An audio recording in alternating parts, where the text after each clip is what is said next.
სულ საქართველოს პროკურატურას შევატყობინო, რომ ჩვენთვის ცნობილი გახდა სავარაუდო დანაშაულებრივი ქმედება. კერძოდ, დანაშაული საქართველოს კონსტიტუციური წყობილებისა და უშიშროების საფუძვლების წინააღმდეგ, რომელსაც ჩადის დე-ფაქტო პრემიერი ბატონი ირაკლი კობახიძე.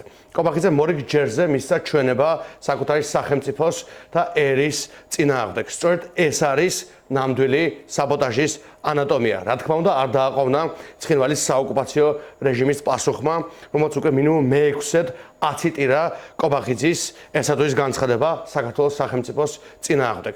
რა თქმა უნდა, საოკუპაციო რეჟიმმა გამოიყენა ის გარემოება, რომ სახელმწიფოს და პრეზიდენტს არსად და არასდროს არ მიჩნევს არავინ. შესაბამისად, კობახიძის ციტატის გამოყენებით საოკუპაციო რეჟიმმა პასუხისმგებლობა დააკისრა სრულიად ქართულ სახელმწიფოს. საოკუპაციო რეჟიმმა იცის, რომ საქართველოს ყავს დე-ფაქტო პრემიერი, რომელიც არც ერთხელ არ ყოფილა ეგრეთ წოდებულ ადმინისტრაციულ საზღვართან.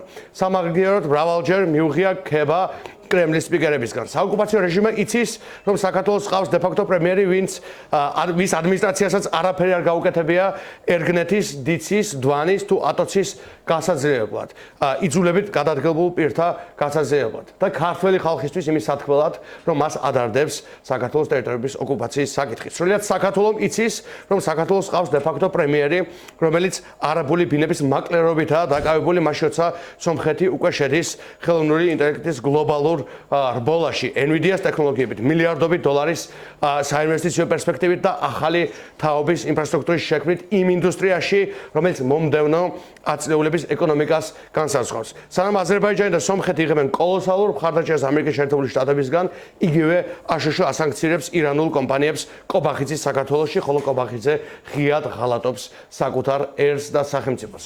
სანამ რიგითი ქართველი გაზრდილ ფასებს ებრძვის, სანამ ქვეყანაში ადგილი აქვს უმწვავეს დემოგრაფიულ კრიზისს და ქართველების მასობრივ გადინებას ქვეყნიდან, საქართველოს ყავს დე-ფაქტო პრემიერი, რომელიც ძირს უთხრის ქართულ სახელმწიფოებრიობას და მტრის სასარგებლოდ იძლევა ჩვენებას. ეს არის წინასწარ გაცხადებული საბოტაჟის ქრონიკა. პრემიერი ერის წინააღმდეგ, რეჟიმი სახელმწიფოს წინააღმდეგ.